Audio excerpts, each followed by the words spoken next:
Cerita rakyat dari daerah Lampung, kisah Sultan Domas, dan asal-usul Wai Sekampung. Pada zaman dahulu kala, ada kota bernama Sukadana di daerah Lampung. Di sana tinggallah seorang pemuda yang hidupnya serba kekurangan. Namanya adalah Domas. Setelah kedua orang tuanya meninggal dunia, Domas hidup dalam kemiskinan hingga sering dihina oleh penduduk desa sekitar. Karena itu, dia jarang keluar dari gubuk reot, tempat peninggalan bekas orang tuanya. Untuk memenuhi kebutuhannya, Domas mencari ikan di sungai tak jauh dari tempat dia tinggal. Saat mencari kayu di hutan, ia terkejut saat melihat kepulan asap dari arah gubuknya yang ternyata sudah dibakar orang. Dia sangat sedih, hatinya kecewa karena sudah tidak memiliki tempat untuk kembali. Akhirnya dia memutuskan untuk tidur di pohon di dekat bekas gubuknya terbakar. Saat sedang tertidur pulas, dia bermimpi bertemu dengan seorang kakek berjanggut putih. Dia berkata padanya untuk pergi ke arah selatan untuk menemukan sungai besar yang dikelilingi banyak pohon besar. Di sana, dia bisa menetap dengan membuka ladang dan menanam sayur-sayuran. Tak lama kemudian, Domas terbangun dan segera bergerak untuk mengikuti nasihat dari kakek yang ada dalam mimpinya tersebut. Dengan tekad bulat, di pagi hari, ia pergi meninggalkan desanya, melakukan perjalanan yang cukup jauh menuju ke arah selatan. Waktu pun cepat berlalu, tidak terasa Domas sudah melakukan perjalanan selama berbulan-bulan. Ia pun menemukan tempat yang dijelaskan oleh kakek berjanggut putih dalam mimpinya tersebut. Dia memutuskan untuk bermukim dan membuat gubuk kecil. Lalu dia membuat ladang untuk ditanami sayur-sayuran. Setelah sibuk dengan kehidupannya, dia pun juga menyempatkan waktu untuk bersemedi. Di dalam persemediannya, ia mendengarkan bisikan gaib. Ia pun diberi kesaktian berupa pedang dan tongkat kayu berbentuk ular. Akhirnya, ia dijuluki Sultan Domas. Waktu pun berlalu, semakin lama banyak orang yang berkunjung dan bertamu dengan Sultan Domas. Mereka yang bertemu dengan Sultan Domas terkagum-kagum dengan kesaktian dan kebaikan hatinya. Meskipun begitu, masih ada saja orang yang iri dengannya dan berniat berbuat jahat. Pada suatu hari, datanglah 5 orang laki-laki tidak dikenal masuk ke dalam pondoknya. Mereka hendak mencuri 2 pusaka milik Sultan Domas. Di saat mereka sudah berhasil membawa 2 pusaka itu, tiba-tiba di depan pintu pondok muncul seekor ular raksasa yang menyemburkan api. Karena mereka takut, akhirnya mereka mencoba kabur lewat jendela, akan tetapi dihadang oleh buaya raksasa. Saking takutnya, mereka hanya bisa berdiam diri di dalam pondok Sultan Domas. Sampai akhirnya Sultan Domas kembali, dan ia justru malah menjamu ke-5 orang tersebut layaknya seorang tamu. Mulut mereka terkunci, tidak bisa berkata apa, sampai akhirnya Sultan Domas mengucapkan salam kepada mereka. Barulah mereka dapat berbicara lagi. Mendengar cerita tersebut, banyak orang yang ingin bermukim di tempat Sultan Domas mendirikan pondok hingga menjadi sebuah pemukiman yang sekarang dikenal sebagai Wai Sekampung. Sampai usia tua, Sultan Domas dihormati oleh orang sekitar sebagai orang sakti dari Wai Sekampung. Itulah cerita rakyat dari daerah Lampung, kisah Sultan Domas, pemimpin yang baik hati. Kisah ini menceritakan walaupun Sultan Domas dahulu merasakan penderitaan, akan tetapi ia tidak pendendam dan malah terus berbuat baik kepada orang lain hingga ia mendapatkan kesaktian. Nilai yang bisa kita petik adalah jangan membalas kejahatan dengan kejahatan melainkan dengan kebaikan. Kisah Putri Tidur. Pada zaman dahulu kala, ada seorang raja dan ratu yang tidak bahagia karena mereka belum memiliki anak. Walaupun kerajaan mereka makmur dan rakyat hidup dengan damai, namun tidak hadirnya seorang anak membuat mereka merasa selalu bersedih. Pada suatu hari, ketika sang ratu sedang mandi di telaga istana, seekor kodok melompat keluar dari air ke tepi telaga. Dan anehnya, kodok itu bisa berbicara. Keinginanmu akan segera terkabulkan. Sebelum pergantian tahun, kau akan memiliki anak perempuan. Apa yang diucapkan oleh sang kodok menjadi kenyataan. Sang ratu mengandung dan akhirnya melahirkan seorang gadis kecil yang sangat cantik. Raja dan ratu sangat berbahagia sehingga mereka mengadakan pesta besar yang dirayakan oleh seluruh kerajaan. Dia tidak hanya mengundang sanak saudara, teman-teman dan pejabat istana, tetapi juga para perempuan agung yang dianggap bijaksana. Di kerajaan tersebut terdapat 13 orang perempuan agung, namun karena hanya terdapat 12 piring emas, maka raja dan ratu hanya mengundang 12 orang dari mereka. Pesta ini diselenggarakan dengan segala macam keindahan, dan ketika itu berakhir, para perempuan agung bijaksana satu persatu memberikan hadiah berupa sihir untuk sang putri. Ada yang berupa kebaikan, kecantikan, kekayaan, dan lainnya. Ketika perempuan agung yang ke-11 selesai memberikan hadiah berupa sihir, tiba-tiba perempuan agung yang ke-13 masuk istana. Dia ingin membalas raja dan ratu karena tidak mengundangnya. Dan tanpa ucapan atau bahkan melihat siapapun, dia menangis dengan suara nyaring. Putri raja pada umurnya yang ke-15 akan mati karena ditusuk jarum jahit. Tanpa mengucapkan sepatah kata pun, dia berbalik dan meninggalkan ruangan. Mereka semua terkejut, lalu perempuan agung ke-12 yang belum memberikan hadiah segera maju ke depan. Sayangnya, dia tidak dapat membatalkan kutukan dari perempuan agung ke-13. Dia hanya bisa melembutkan kutukan tersebut. Dia berkata, "Putri tidak akan mati karena tertusuk jarum di usianya ke-15. Dia hanya akan tertidur dan akan bangun setelah 100 tahun dari saat dia tertusuk jarum jahit." Raja yang ingin menghindari putri kesayangannya dari kutukan perempuan ke-13 segera memerintahkan agar seluruh jarum jahit tidak boleh berada di sekitar istana. Sementara itu, hadiah sihir dari para perempuan agung menjadi kenyataan. Sang putri tumbuh menjadi putri yang cantik, baik hatinya, cerdas, dan bijaksana. Dan setiap orang yang melihatnya menjadi terikat hati untuk mencintainya. Suatu hari di usia sang putri yang ke-15, raja dan ratu sedang meninggalkan istana untuk melakukan kunjungan ke kerajaan lain. Sang putri merasa bebas dan berkeliling di sekitar istana. Dia mengunjungi berbagai tempat, dan di salah satu bagian sudut kerajaan, dia melihat ada sebuah menara tua. Sang putri sangat penasaran dengan menara tersebut dan memasukinya. Dia memanjat tangga berkelok-kelok sempit dan melihat pintu kecil. Kunci berkarat tempat menempel pada bagian pintu kecil tersebut.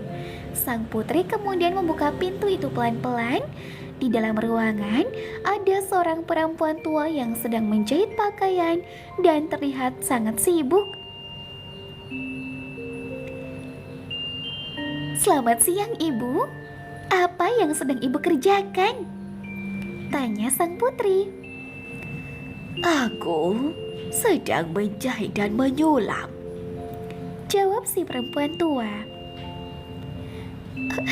Wah, betapa indahnya sulaman ibu. Aku sangat menyukainya. Sang putri mengelus kain hasil sulaman perempuan itu. Namun malang, pada pakaian itu masih terdapat jarum jahit. Dan tanpa sengaja, jari telunjuk sang putri tertusuk jarum itu. Seketika tubuh sang putri menjadi lemas dan terjatuh ke lantai tertidur pulas.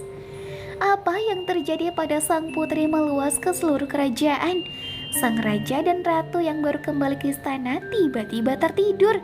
Seluruh pengadilan, kuda-kuda pergi tidur di kandang, anjing di halaman, burung-burung merpati di atas atap, lalat di dinding, bahkan api yang menyala di perapian menjadi tenang dan tidur.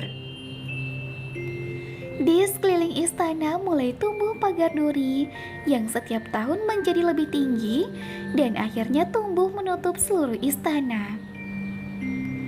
Saking tingginya tanaman berduri itu menjadi seperti benteng yang menutupi sehingga bahkan istana tidak dapat dilihat dari luar.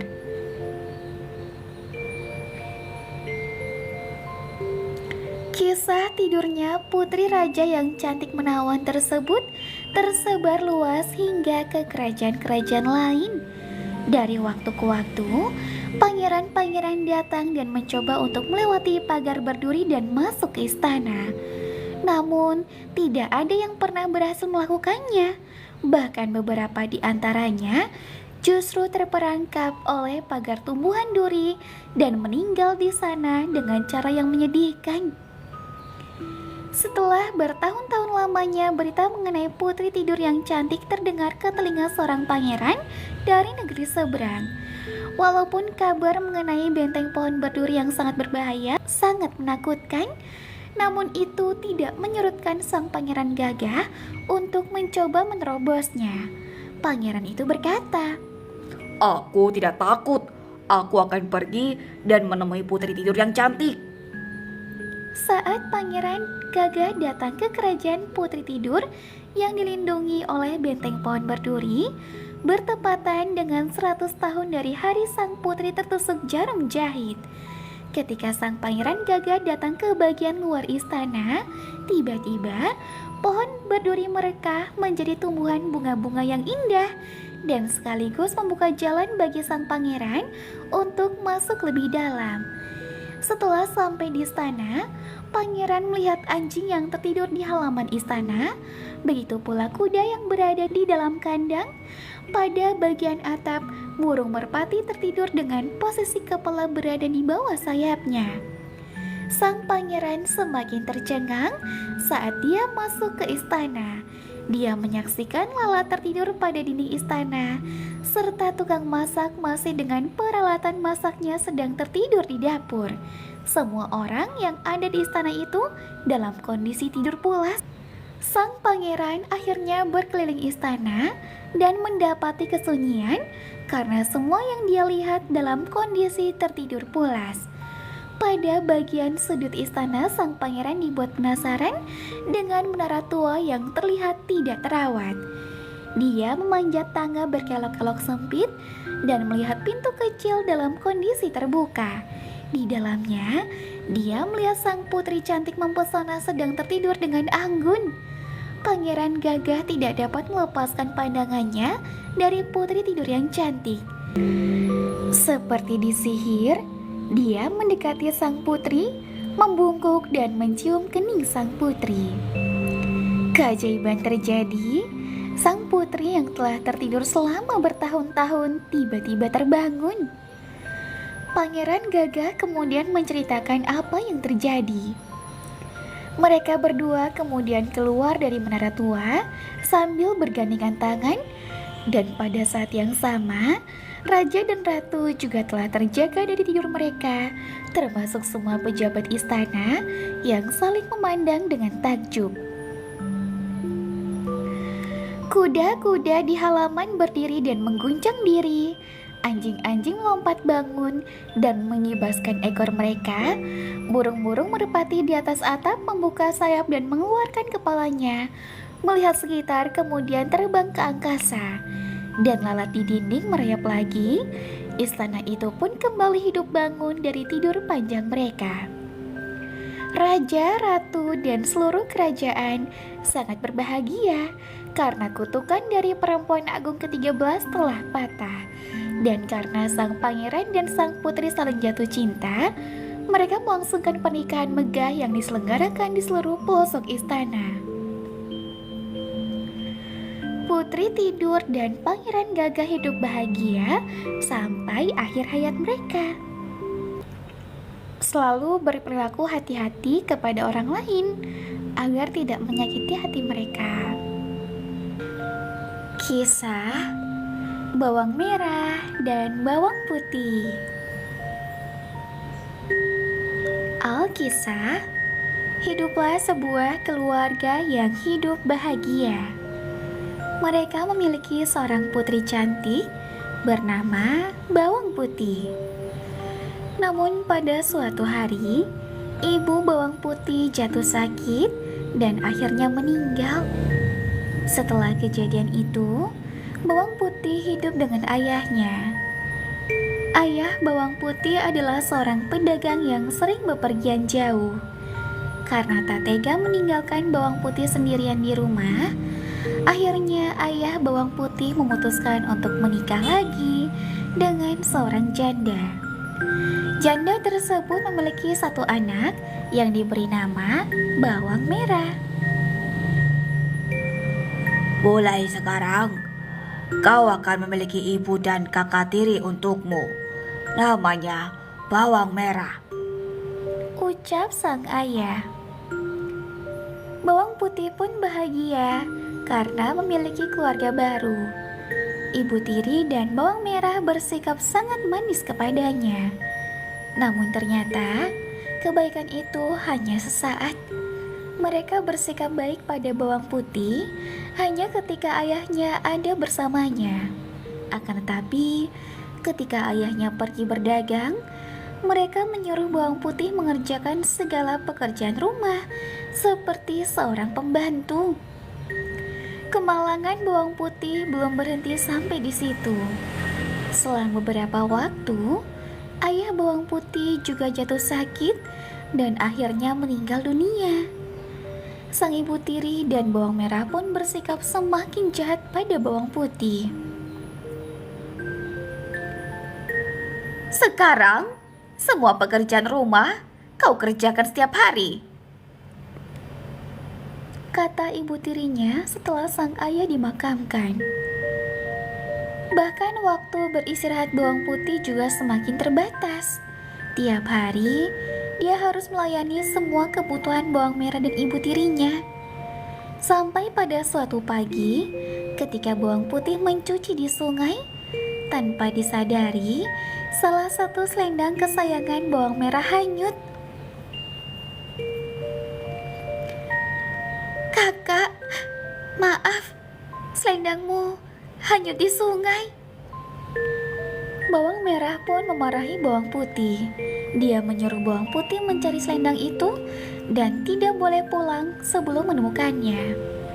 Akhirnya, Bawang Putih menyusuri sungai untuk mencari selendang itu. Hingga larut malam, selendang itu belum juga dia temukan. Ketika tengah menyusuri sungai, Bawang Putih melihat sebuah gubuk.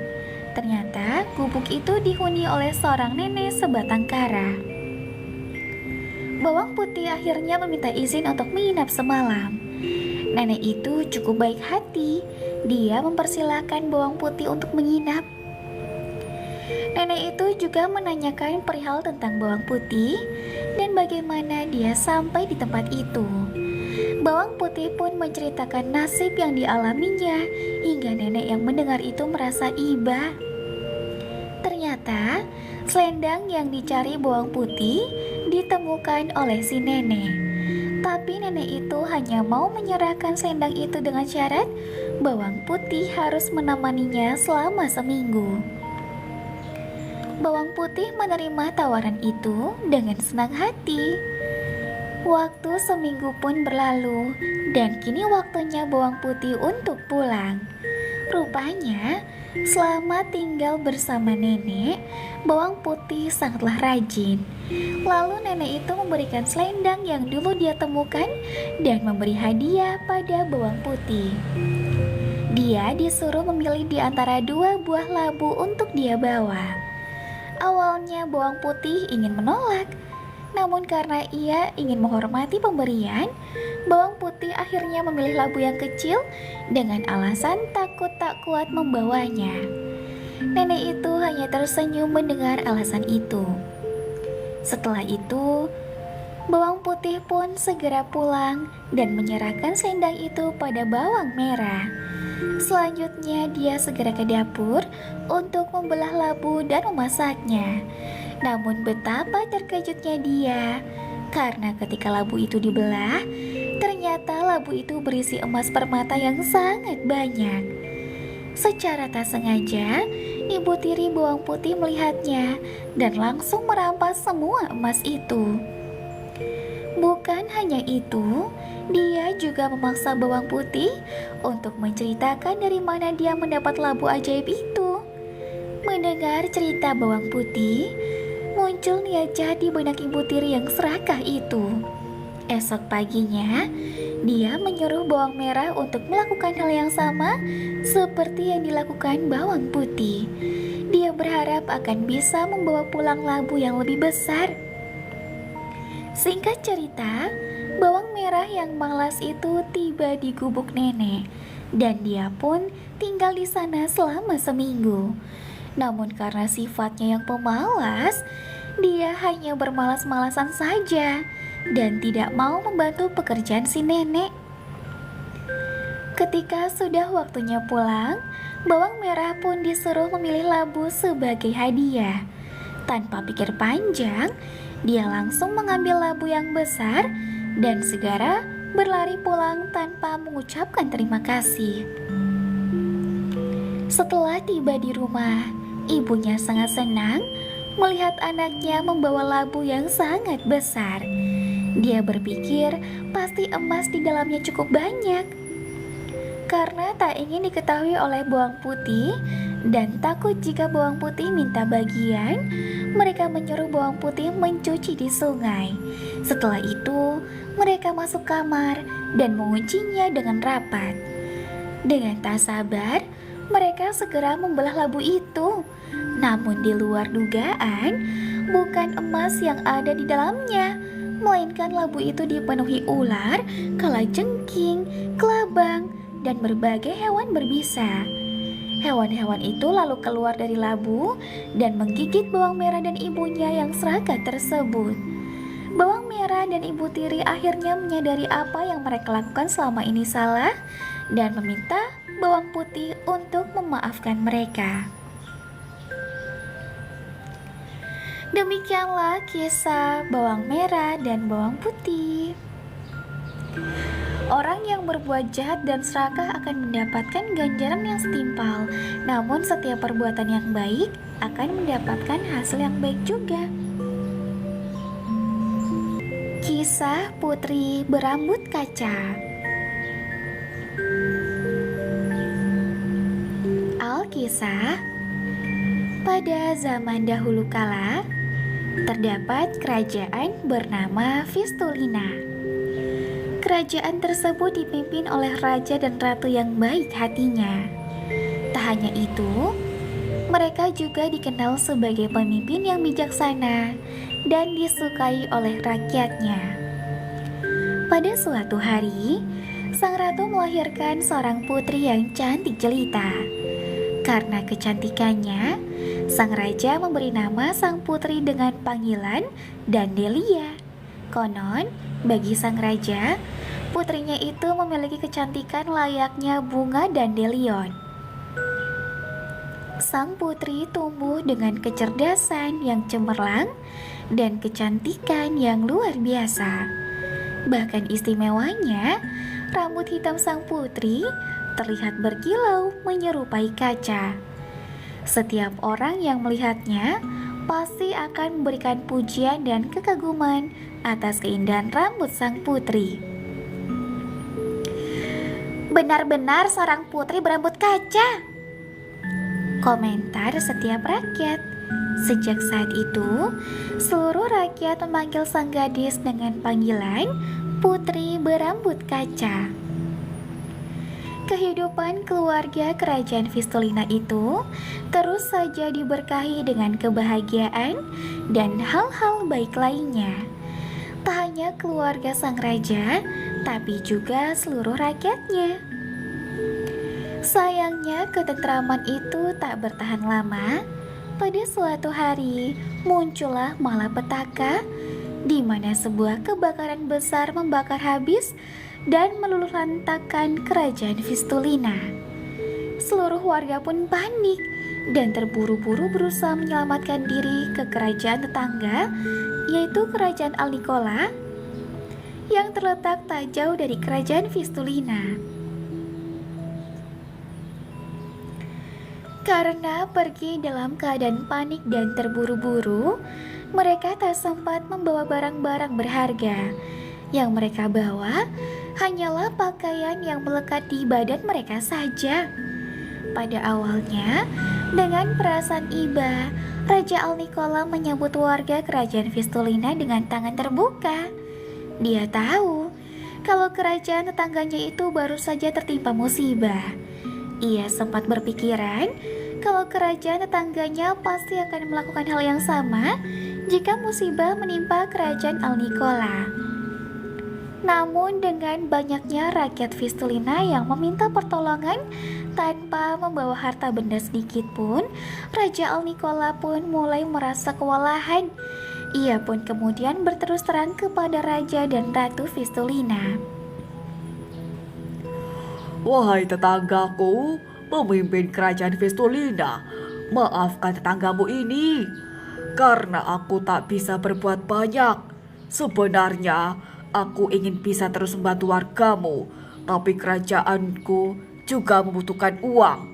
Rasanya, kami tak akan mampu kalau harus terus menanggung kehidupan seluruh rakyat Vistulina. Hal itu rupanya juga sebenarnya menjadi kekhawatiran Raja Vistulina. Duhai pemimpin kerajaan Alnicola, seharusnya kamilah yang meminta maaf karena sudah banyak membebanimu. Namun kami juga tidak tahu harus berbuat apa karena kami sendiri juga membutuhkan banyak dana untuk kembali membangun kerajaan. Kalau begitu, bolehkah kami mengajukan usul Raja Vistulina? Kemarin, permaisuri dari kerajaan Merulius datang berkunjung kemari.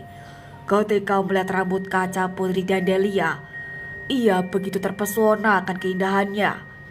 Ia bahkan bersedia membayar mahal, asalkan bisa mendapatkan rambut seindah milik Putri Dandelia. Jadi, pikirku bagaimana kalau... Baiklah, aku paham Raja Alnicola. Coba, nanti aku akan merundingkannya dengan putri sematawayangku. Belum sempat Raja Alnicola menyelesaikan ucapannya, Raja Vistulina langsung memotong pembicaraan. Dan ketika bertemu dengan Putri Dandelia, Raja Vistulina langsung mengungkapkan tentang masalah yang terjadi pada kerajaan mereka. Kemudian sang raja juga menceritakan tentang kunjungan permaisuri kerajaan Merulius dan ketertarikannya pada rambut sang putri. Sayangnya, sang putri menolak tawaran itu. Tidak ayah, aku tidak mau ayah.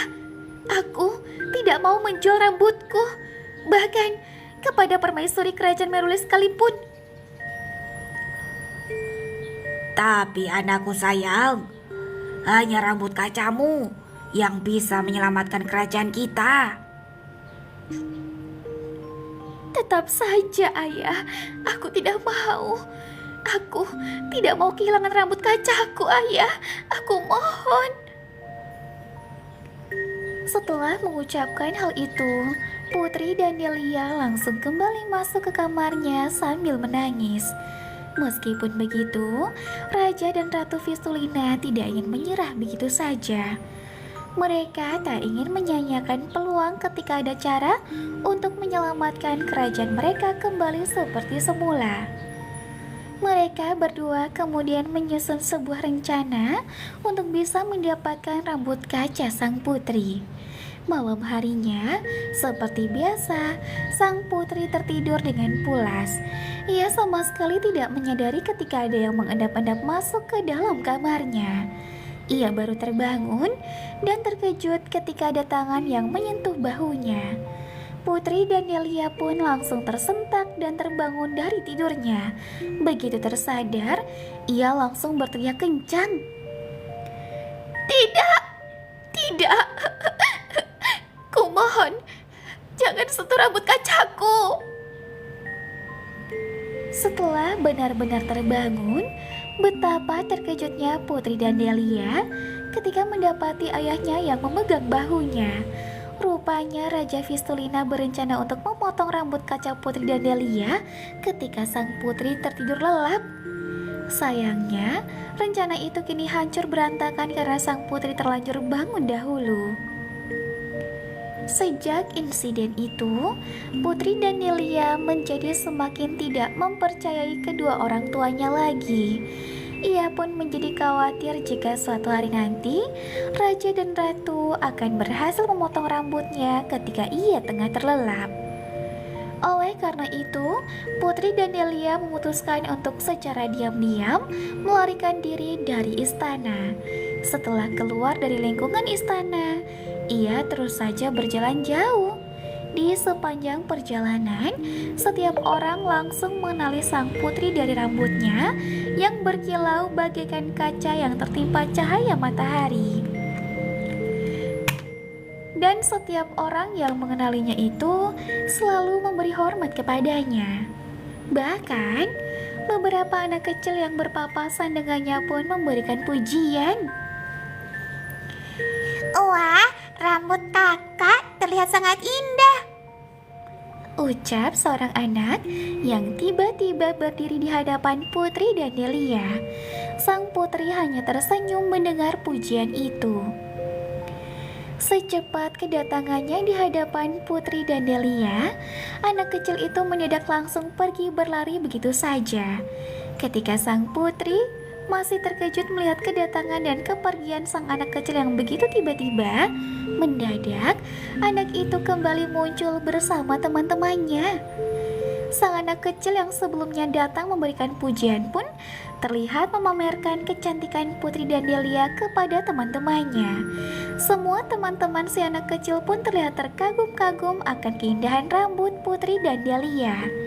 Di sisi lain, sang putri justru terlihat tertegun ketika melihat anak-anak kecil itu.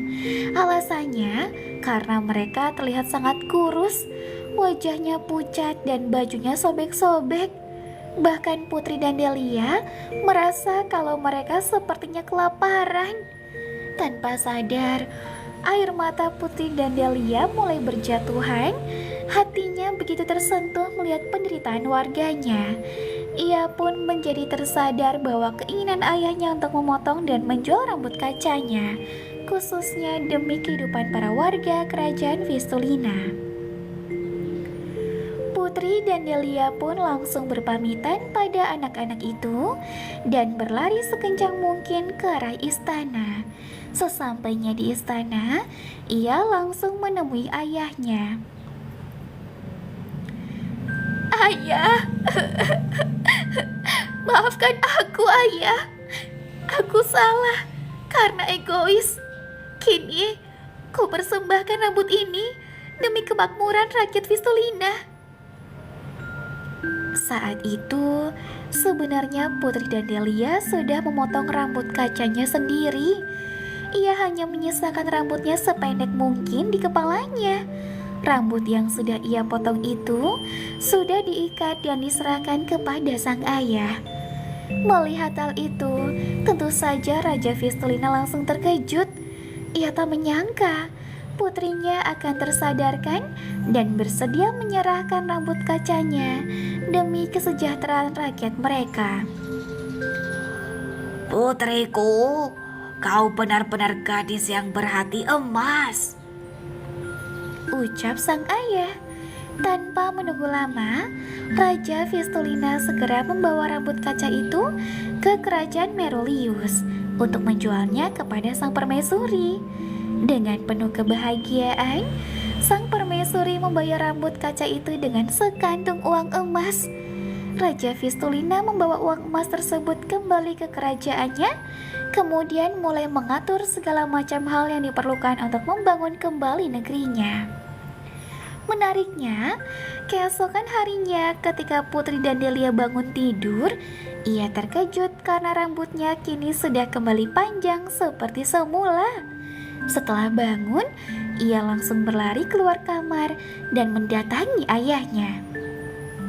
"Ayah, ayah, coba lihatlah. Ketika aku bangun tidur, mendadak rambutku sudah panjang lagi seperti dahulu," ucap Putri dan Delia dengan penuh kegembiraan. Raja Vistulina pun turut serta merasa bahagia. Baguslah kalau begitu putriku. Pasti semua itu berkat kebaikan dan ketulusan hatimu. Dari hal itu, Putri dan Delia dan Raja Vistulina mendadak memiliki pemikiran cemerlang. Setiap hari, Putri dan Delia akan memotong rambut kacanya. Kemudian rambut itu akan dijual pada kerajaan-kerajaan tetangga yang tertarik. Kabarnya, beberapa permaisuri menggunakannya sebagai rambut palsu atau hiasan mahkota. Di pagi harinya, rambut Putri dan Delia akan kembali panjang seperti semula. Dan pada siang harinya, seperti hari sebelumnya, rambut kaca sang putri akan dipotong dan dijual untuk kerajaan tetangga yang berminat dengan harga beberapa keping emas. Pada akhirnya, ide tersebut bisa membantu kerajaan Vistulina bangkit dari keterpurukan. Secara perlahan, istana kembali dibangun dengan indah dan rumah-rumah warga juga dikembalikan seperti semula. Bahkan, dengan hasil menjual rambut kaca tersebut, seluruh warga kerajaan Vistulina bisa kembali mendapatkan kemakmurannya. Tak lupa, Raja dan Ratu Vistulina juga mengembalikan beberapa bantuan yang sudah diberikan oleh Raja Alnicola selama ini. Berkat hal itu, kerajaan Alnicola pun kembali meraih kejayaannya seperti semula sebelum hartanya habis untuk membantu warga kerajaan Vistulina. Kini semakin banyak orang yang merasa kagum dan mencintai Putri dan Delia karena rupanya sang putri tak hanya memiliki wajah rupawan dan rambut berkilau, tapi hatinya juga indah dan bening layaknya kaca. Demikianlah kisah Putri Berambut Kaca. Pesan yang bisa kita ambil dari kisah ini salah satunya adalah lakukan segala sesuatu dengan ketulusan hati, khususnya jika berhubungan dengan membantu orang lain. Yakinlah kalau suatu saat Tuhan Yang Maha Esa pasti akan membalas ketulusan hatimu itu dengan kebaikan yang berlipat ganda, sama halnya seperti ketulusan yang ditunjukkan oleh Putri dan Delia. Cerita rakyat dari Kalimantan Tengah, kisah penunggu Sungai Kapuas.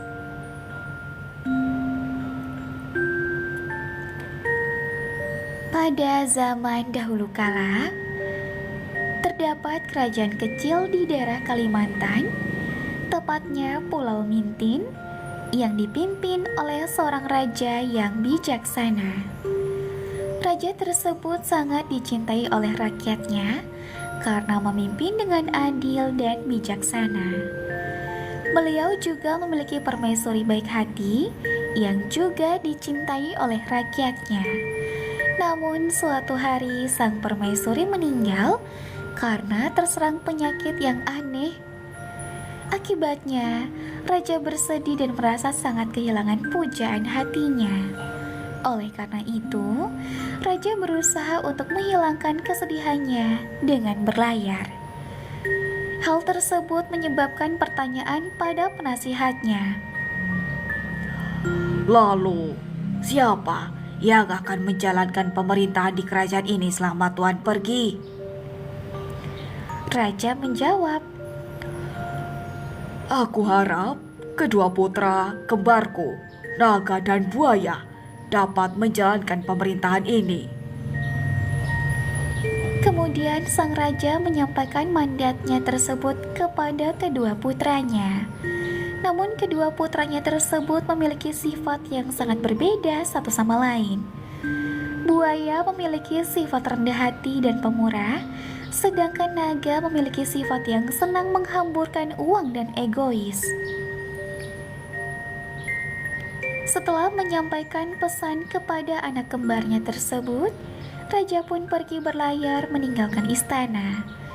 Namun baru saja ditinggal pergi sang raja, naga mulai menunjukkan sifat buruknya. Ia memaksa penduduk sekitar istana untuk membayar pajak dalam jumlah yang besar. Mengetahui perilaku naga, buaya pun marah dan langsung menegurnya. Bukannya sadar akan kesalahannya, naga justru mengatakan bahwa buaya adalah seorang pengecut karena tidak mau senang-senang dengan harta. Mendengar itu, buaya semakin marah dan segera berusaha memberhentikan perilaku naga. Semakin lama keduanya justru melawan satu sama lain yang berujung pada pertarungan saudara. Suatu ketika sang raja merasa gelisah dalam perjalanannya dan meminta awak kapalnya untuk kembali ke istana. Sesampainya di istana, sang raja kaget melihat keadaan yang berantakan disertai banyaknya mayat pasukan istana. Bergegas ia memasuki area kerajaan dan mencari tahu apa yang sebenarnya terjadi. Betapa terkejutnya ia ketika melihat kedua putra kembarnya bertarung. Ia pun segera menghentikan pertarungan tersebut seketika naga dan buaya menoleh. Raja merasa kecewa dengan keduanya karena merasa tidak melaksanakan tanggung jawab dengan baik dan malah menimbulkan banyak kekacauan. Disinilah awal mula cerita rakyat Kalimantan, penunggu Sungai Kapuas. Tiba-tiba terlihat kilat disertai petir dan disusul perubahan buaya menjadi seekor buaya. Disusul oleh naga yang dalam waktu singkat berubah menjadi seekor naga. Keduanya pun pergi dan tinggal di Sungai Kapuas sepanjang hidupnya. Raja pun menyesali perbuatannya dan hanya bisa meratapi kepergian anak-anaknya. Kedua anak raja tersebut sampai saat ini dipercaya sebagai penunggu Sungai Kapuas. Sungai Kapuas sendiri adalah sungai terpanjang di Indonesia yang memiliki panjang 1143 km yang terletak di Provinsi Kalimantan Barat. Berdasarkan cerita ini, dapat disimpulkan bahwa jangan sampai menghardik anak sendiri sebelum mendengar penjelasan dari mereka, karena setiap anak berhak untuk mengutarakan pendapatnya dan berhak untuk didengar oleh kedua orang tua mereka. Kisah Putri dan Kacang Polong. Alkisah, pada zaman dahulu, di sebuah negeri antah berantah, ada sebuah kerajaan yang sangat mewah. Raja dan ratu di kerajaan tersebut memiliki pangeran sematawayang sebagai penerus tahta. Pangeran sudah waktunya untuk menikah, akan tetapi ia tak kunjung menemukan sosok putri yang sesuai dengan kriterianya. Ia bahkan datang ke kerajaan dari negeri lain untuk mencari jodoh. Beberapa putri dari penjuru dunia juga datang menemui pangeran. Sayangnya, tak ada yang bisa memikat hati sang pangeran. Kriteria sang pangeran tak sulit, ia hanya ingin sosok yang bisa membuat hatinya berdebar. Setelah bertahun-tahun mencari pasangan, pada akhirnya pemuda tampan itu menyerah. Ia melanjutkan hidupnya dengan perasaan sedih, gundah, dan putus asa. Tak usah bersedih anakku, kelak kau akan temukan sosok yang membuat hatimu berdebar. Iya Bu, tapi kapan? Hamba ingin sekali memiliki seorang istri. Mendengar anaknya putus asa, ratu dan raja pun turut bersedih. Namun mereka tak bisa berbuat apa-apa. Mereka hanya berdoa agar anaknya lekas menemukan tambatan hati.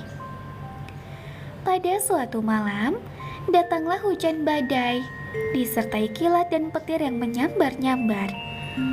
Pangeran sangat ketakutan hingga tak bisa tidur. Ia khawatir badai akan memporak-porandakan negeri ini. Di tengah-tengah hujan yang lebat, tiba-tiba ada seseorang yang mengetuk pintu istana. Pelayan membuka pintu istana, dan ternyata ada seorang wanita yang menggigil kedinginan. Meski penampilannya kacau, gadis ini masih terlihat cantik dan elegan. Dengan susah payah ia berbicara.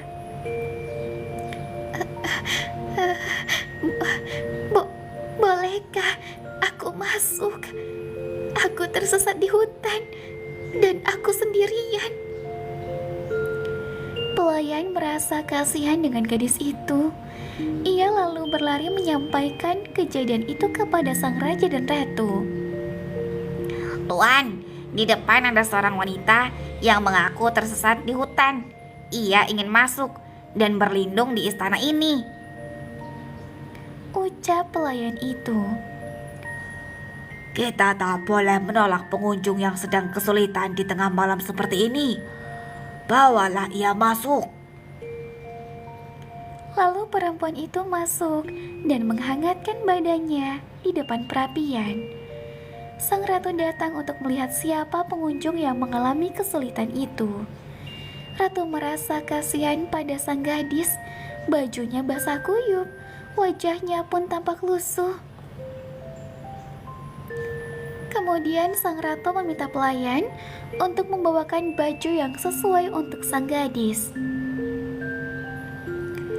Apa yang kau cari di tengah hutan belantara hingga semalaman ini? Dan siapakah dirimu? Tanya sang ratu pada gadis itu. Aku putri dari negeri yang jauh. Istanaku diserang oleh sekawanan musuh. Ayah dan ibuku memintaku kabur dan mencari tempat aman untuk berlindung bersama dua pengawal. Namun karena gelap dan hujan badai, aku terpisah dengan para pengawalku. Untung saja aku menemukan istanamu. Terima kasih telah mengizinkanku masuk, Ratu. Sang ratu tak langsung mempercayai ucapan gadis itu, tapi ia juga tak tega mengusirnya dari istana. Ini baju untukmu. Gantilah baju basahmu dengan baju ini agar kau tak sakit. Terima kasih banyak, Ratu. Setelah berganti baju dan rambutnya telah mengering, gadis itu tampak semakin cantik dan anggun. Ia terlihat seperti seorang putri. Lalu pangeran datang untuk menemui gadis itu. Pangeran terpikat dengan kecantikan dan keanggunan sang gadis. Jantungnya berdegup kencang dan ia berkata dalam hatinya, Kurasa ialah wanita yang selama ini aku cari. Tapi kalau ia bukan seorang putri, aku tak bisa menikahinya. Ia lalu menceritakan perasaannya kepada sang ibu. Ibu, kurasa aku menyukai gadis itu. Tapi bagaimana bisa kita tahu apakah ia benar-benar seorang putri atau bukan? Tenang saja, ibu akan mengatasinya. Kita akan tahu malam ini apakah ia seorang putri sejati atau bukan. Ucap sang ratu. Ia tampaknya sudah memiliki cara untuk membuktikan ucapan gadis itu. Karena hujan sudah reda, pangeran pun mengajak gadis itu mengobrol di balkon istana. Gadis itu tak hanya cantik dan elegan, tetapi juga pintar. Pangeran semakin jatuh hati kepadanya. Di sisi lain, sang ratu menyiapkan kamar tamu untuk gadis itu beristirahat. Ia meletakkan kacang polong di atas kasur, lalu ia meminta para pelayan untuk menumpuk 7 lapis kasur di atas kacang itu. Karena malam semakin larut, pangeran dan gadis itu pun mengakhiri obrolan. Lalu pelayan mengajak gadis itu ke kamar yang telah disiapkan agar ia bisa beristirahat. Kenapa kasur ini begitu tinggi? Ucap gadis itu dalam hati.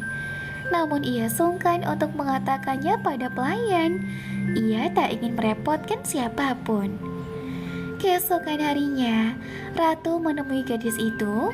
Ia ingin segera memastikan apakah perempuan itu benar-benar seorang putri atau bukan. Kemudian ratu bertanya, Apakah tidurmu nyenyak?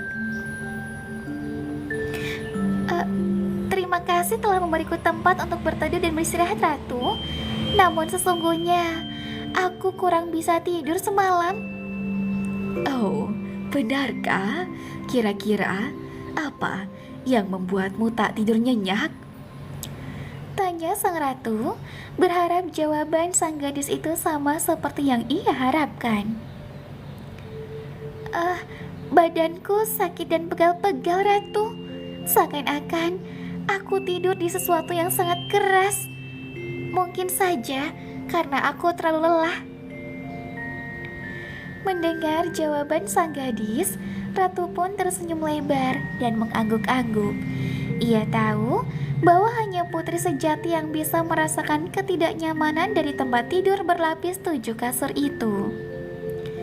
Lalu ratu mendatangi raja dan pangeran. Putraku, berbahagialah kamu. Rupanya gadis itu benar-benar seorang putri sejati. Ibu baru saja membuktikannya. Wah, benar kamu. Tanya pangeran kegirangan. Ia tak percaya bahwa akhirnya menemukan seorang putri yang membuatnya jatuh hati. Lalu ia meminta izin pada sang raja untuk menikah dengan putri itu. Tentu saja sang raja menyetujuinya. Setelah mendapat restu dari kedua orang tuanya, pangeran lalu menemui sang putri. Ia meminta sang putri untuk tinggal di istananya selama beberapa hari lagi sampai perang di negerinya selesai. Putri, maukah kau tinggal sementara di istana ini? Tunggulah sampai perang di istanamu mereda. Ucap pangeran. Baiklah pangeran, terima kasih karena telah mengizinkanku tinggal di sini. Tak hanya itu, pangeran juga datang ke negeri sang putri bersama para pasukan. Ia ingin menyelamatkan negeri sang putri dari serangan para musuh. Tak lama kemudian, pangeran kembali membawa kabar baik. Ia dan beberapa pasukan berhasil menyelamatkan negeri sang putri. Mendengar kabar tersebut, gadis cantik itu pun merasa sangat bahagia dan bersyukur. Terima kasih pangeran, aku bersyukur telah datang kemari. Sekali lagi terima kasih telah menyelamatkan negeriku. Setelah itu pangeran pun melamar sang putri. Tentu saja gadis itu tak menolak. Ia mencintai pangeran dengan sepenuh hati. Mereka pun mengadakan pernikahan mewah. Usai pesta pernikahan, pangeran meletakkan kacang polong ke dalam kotak kaca dan memajangnya di istana.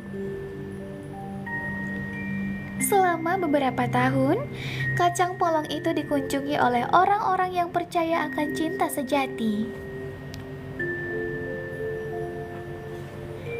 Demikianlah kisah Putri dan Kacang Polong. Pesan yang bisa kita ambil dari kisah ini, percayalah pada takdir Tuhan. Perihal jodoh, Tuhan telah menyiapkan sosok yang tepat untukmu. Ia akan mempertemukanmu pada seseorang di saat yang tak terduga sekalipun, seperti pangeran yang bertemu jodohnya di saat yang tak terduga. Selain itu, berusahalah untuk selalu jujur. Seandainya sang putri tak jujur dan mengatakan tidurnya nyenyak, ratu pun tak akan percaya bahwa dirinya adalah seorang putri. Cerita rakyat dari Provinsi Sumatera Utara, Legenda Danau Toba. Alkisah, pada zaman dahulu terdapat seorang pemuda yang bernama Toba. Ia merupakan seorang yatim piatu. Untuk memenuhi kebutuhan sehari-hari, Toba bekerja di ladang. Sesekali ia mencari ikan di sungai yang terletak tidak jauh dari gubuknya. Ikan hasil tangkapannya kerap dijadikan sebagai lauk dan bila berlebih akan dijual ke pasar. Pada suatu hari, sepulang dari ladang, Toba memancing ikan di sungai tersebut.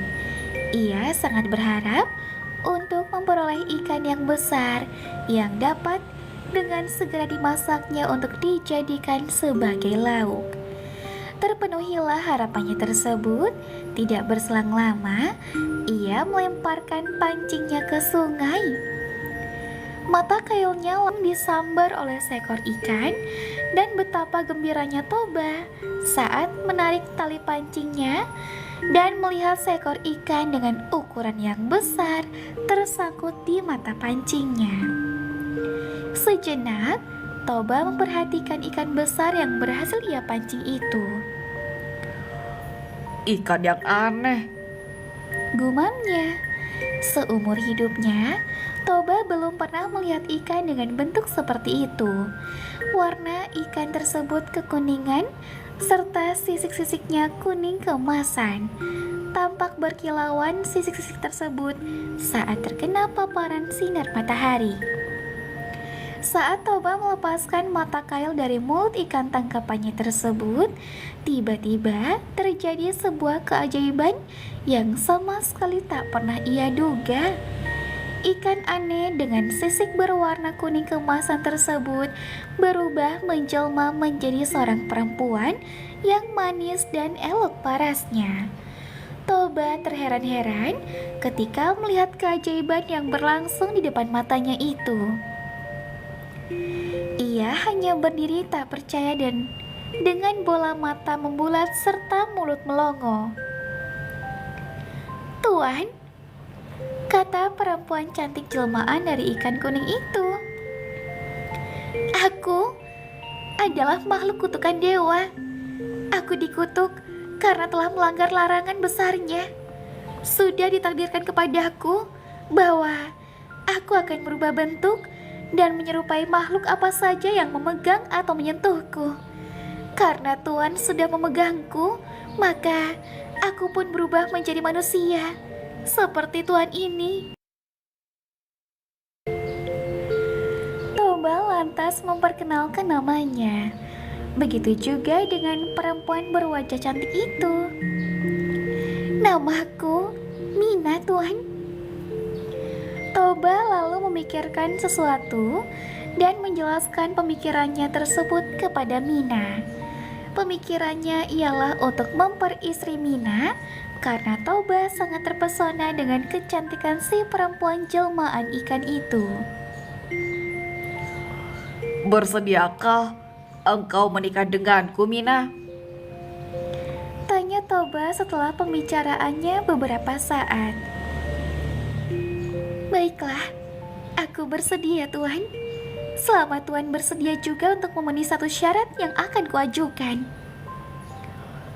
Syarat apa yang engkau inginkan? Sebutkanlah, aku pasti akan memenuhinya. "Permintaanku hanya satu. Pastikan bahwa Tuan dapat menutup rapat-rapat rahasiaku. Jangan sekali-kali Tuan menyebutkan bila aku adalah seekor ikan. Bila Tuan menyatakan kesediaan Tuan untuk menjaga rahasia ini, aku bersedia menjadi istri Tuan." Baiklah, aku berjanji akan menutup dengan rapat rahasiamu ini. Rahasia ini akan hanya kita ketahui berdua. Toba dan Mina pun akhirnya menikah. Pasangan tersebut hidup rukun dan berbahagia, walau dalam kesederhanaan. Kebahagiaan mereka serasa kian lengkap dengan kehadiran buah hati mereka. Seorang anak laki-laki yang diberi nama Samosir. Samosir tumbuh menjadi anak yang sehat dan memiliki tubuh yang kuat. Sayangnya, Samosir memiliki sifat yang pemalas dan agak nakal. Kehidupan Samosir sehari-harinya hanya tidur-tiduran. Ia seperti tak peduli dan tak ingin membantu sama sekali kerepotan ayahnya yang sibuk bekerja di ladang. Bahkan, untuk sekadar mengantar makanan dan minuman untuk ayahnya pun, Samosir seringkali menolak bila diminta. Seandainya mau, Samosir akan melakukannya dengan malas-malasan dan wajah yang bersungut-sungut. Kian hari kian bertambah malas kelakuan Samosir. Hal tersebut dikarenakan ibunya terus memanjakannya. Apapun yang diminta oleh Samosir akan selalu diusahakan oleh ibunya untuk dipenuhi. Samosir memiliki nafsu makan yang sangat kuat. Jatah makanan sehari untuk sekeluarga dapat dihabiskannya dalam waktu sekali makan. Toba merasa harus bekerja lebih keras lagi supaya bisa memenuhi keinginan makan anak semata wayangnya yang luar biasa itu. Pada suatu hari, Samosir diminta ibunya untuk mengantarkan makanan dan minuman untuk ayahnya yang sedang bekerja di ladang.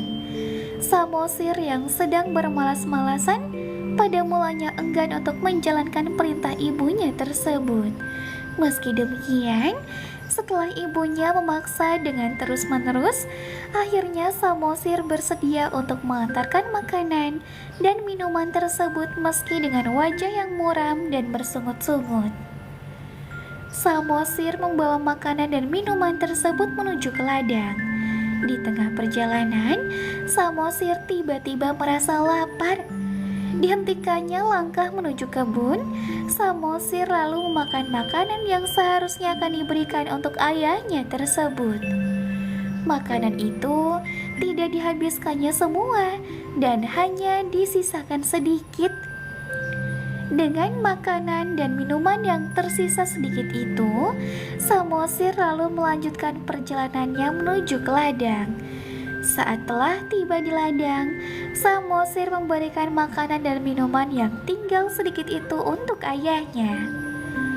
Toba yang sudah sangat merasa lapar karena bekerja keras sejak pagi, langsung membuka bekal dan sangat ingin memakannya.